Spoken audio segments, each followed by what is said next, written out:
खुलुमबाय। गिबि गिबियावनो दुलाराय बर' फरायसा आफादनिफ्राय बयनिसिमबो गाहाम हामलायनायखौ बावहरबाय। बे समाव आङो नोंथांमोनखौ फोरमायनायजों लोगोसे हांख्रायनानै जोबोद गोजोननाय मोनदोंदि दुलाराय बर' फरायसा आफादा जोङो कलागुरु बिष्णु प्रसाद राभानि 52थि थैनाय सानखौ जोङो राभा दिबस महरै गाजा गोमजायै फैगौ 20 जुन 2024 खालाराव जोङो खुंफुंनो जों आखायाव लादों।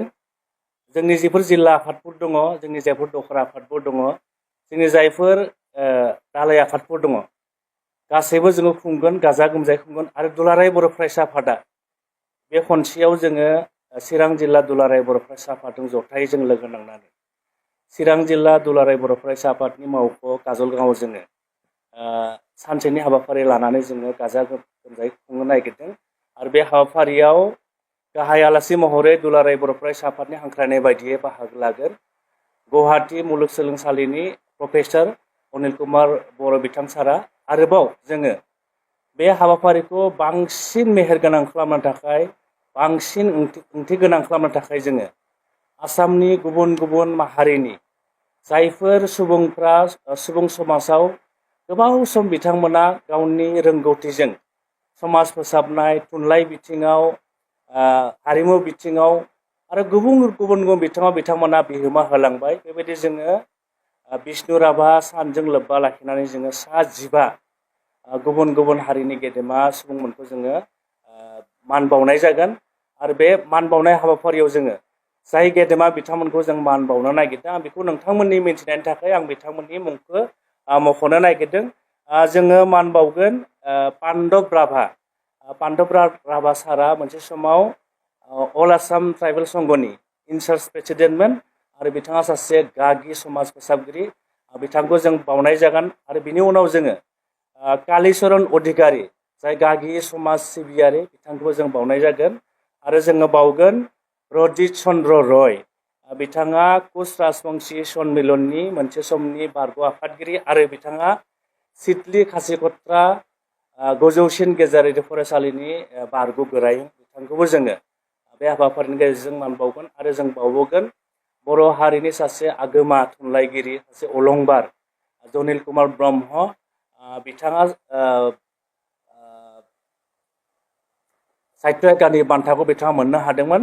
आरो बिथाङा सासे मोजां लिरगिरि, मोजां समाज फोसाबगिरि। बिथांखौबो जोङो हाबाफारिनि गेजेरजों मान बावगोन। आरो जोङो बावबोगोन मोनसे समनि दुलाराय बर' फरायसा आफादनि मानव गेदेर आफादगिरि, बर' थुनलाइ आफादनि बारग' मानिनां गाहाय नेहाथारि आरो बिथाङाबो सासे मोजां लिरगिरि आरो साहित्य एकाडेमि बान्था मोननाय गबिन्द बसुमतारी सार। बिथांखौ आसाम सानथालि साहित्य सभानि मानिनां लोगो आफादगिरि आरो आथिखालाव बिथाङा रुनिकाटा हाइ स्कुलनि बारग' फोरोंगिरि आरो सासे मोजां समाज फोसाबगिरि। बिथाङा जाहैबाय पल्टन मार्डि। बिथांखौबो जोङो मान बावनो थाखाय थांखि लानाय जादों। आरो जों बावबोगोन मोनसे समाव दुलाराय बर' फरायसा आफादाव गाहाय नेहाथारि महरै खामानि मावबोनाय, बर' थुनलाइ आफादाव बिथाङा गाहाय नेहाथारि महरै खामानि मावबोदोंमोन। आरो बिथाङा मोजां सासे लिरगिरिबो, समाज फोसाबगिरिबो। आरो बिथाङानो जाहैबाय राजेन खाख्लारि सार। बिथांखौ जों मान बावनाय जागोन। आरो 15 नाम्बाराव जोङो दुलाराय बर' हारिमु आफादनि बारग' आफादगिरि आरो बिथाङा रेडिअ सेन्टारनिबो सासे आर्टिस्ट, मोजां मिउजिसियान, मोजां मेथाइ लिरगिरि, मोजां समाज फोसाबगिरि रजनि स्वर्गियारि। बिथांखौबो जों हाबाफारिनि गेजेरजों मान बावनाय जागोन। आरो दुलाराय बर' फरायसा आफादा जों अरायबो जोङो जोंनिफोर जायफोर गेदेमा दङ बिथांमोनखौ जों अरायबो मान होयो, सिबियो। आरो जोङो कलागुरु बिष्णु प्रसाद राभा बिथाङा जिबायदि आसामाव जोंनो जिखिनि बिहोमा होलांबाय, बिथांनि जि सान्थौ आरो सानस्रि, बेखौ फोथांना लाखिनाया दुलाराय बर' फरायसा आफादनि बिबान।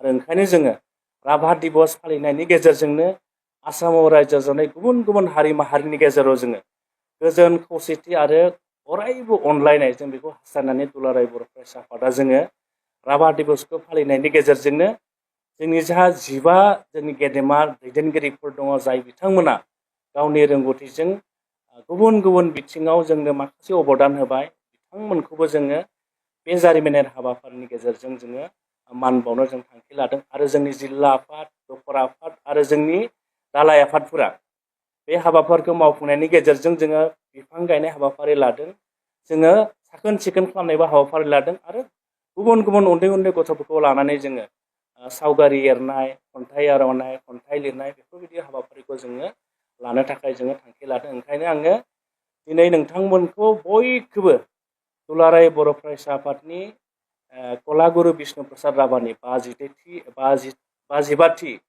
थैनाय सानजों लोब्बा लाखिनानै जि राभा दिबस फालिनाय हाबाफारि, बे हाबाफारियाव बयखौबो हारि धोरोम बोरोन बासियालासिनो बयखौबो लैहोर लैहोर फैनानै जोंनि थांखि आरो नोजोरखौ जाफुंसारनायाव बयखौबो मदद आरो हेफाजाब होनो थाखाय दुलाराय बर' फरायसा आफादनिफ्राय बयखौबो गुरैयै खावलायहरनाय जाबाय। गोजोन्थों। आरो बिथांखौ जों बावनाय जागोन आरो जों बावबोगोन सासे थुनलाइगिरि, समाज फोसाबगिरि, मोजां लिरगिरि, साहित्य एकाडेमि बान्था मोननो हानाय उदालगुरि जिल्लानि बिथाङा नन्देस्वर दैमारि सार, बिथांखौ जों हाबाफारिनि गेजेरजों बावगोन आरो गोबाव सम गावनि समखौ बर' हारिनि मोजांनि थाखाय बावसोमनाय दुलाराय बर' फरायसा आफादाव गोबां सम बिथाङा खामानि मावबाय थादों। आथिखालाव बिथाङा खामानि मावबाय थादों। बिथाङा आथिखालाव दुलाराय बर' फरायसा आफादनि बोसोनगिरि बिबानाव दङ। खुंख्रा स्वर्गियारि, बिथांखौबो जोङो जारिमिनारि राभा दिबस फालिनायनि गेजेरजों जों दुलाराय बर' फरायसा आफादनिफ्राय बिथांखौबो जों मान बावनो थाखाय थांखि लादों आरो जों बावबोगोन देबोरगाव गोजौसिन गेजेरारि फरायसालिनि बारग' गोरायुं, आथिखालाव बिथाङा बर' आइजो लिरगिरि गौथुमनि बोसोनगिरि आरो बिथाङा मोनसे समाव बर' आइजो लिरगिरि गौथुमनिबो मानिनां आफादगिरिमोन उत्तरा बैसुमतियारि। बिथांखौबो जों सासे बर' हारिनि गोख्रों आइजो महरै जोङो राभा दिबस फालिनायनि गेजेरजों जों बिथांखौ मान बावनो नागिरदों आरो जों बावबोगोन रुकाखाता हायार सेकेन्डारि स्कुलनि बारग' प्रिन्सिपाल हिरण्य नाथ आरो बिथाङा सासे मोजां समाज फोसाबगिरि, बिथांखौबो जों हाबाफारिनि गेजेरजों मान बावगोन आरो जोंनि गेजेराव दङ के.बि. देउलकेसि हायार सेकेन्डारि स्कुलनि रङियानि आरो बिथाङा सासे मोजां समाज सिबियारि, बिथाङानो जाहैबाय बशिष्ठ बर' सार, बिथांखौबो जोङो जोंनि फारिलाइयाव मान बावजागिरि महरै जों लाखिनाय जादों आरो जोंनि गेजेराव दङ सासे जोबोद मोजां समाज फोसाबगिरि, बिथाङा ड्रामाटिस्टबो, बिथाङा मिउजिशियानबो आरो बिथाङा पाब्लिसारबो आरो बिथाङा जाहैबाय अर्गेनाइजार, सुजुगिरिबो आरो बिथाङा सासे मोजां इन्टारप्रिटार, बिथाङानो जाहैबाय पुलक अधिकारी। बिथांखौबो जोङो हाबाफारिनि गेजेरजों मान बावनो थाखाय जोङो थिरांथा लादों आरो जों बावबोगोन आथिखालनि आसाम अनुसूचित जाति परिषदनि मानिनां आफादगिरि आरो बिथाङा सासे मोजां समाज फोसाबगिरि, बिथाङानो जाबाय परमेश्वर सूत्रधर। बिथांखौबो जों हाबाफारिनि गेजेरजों मान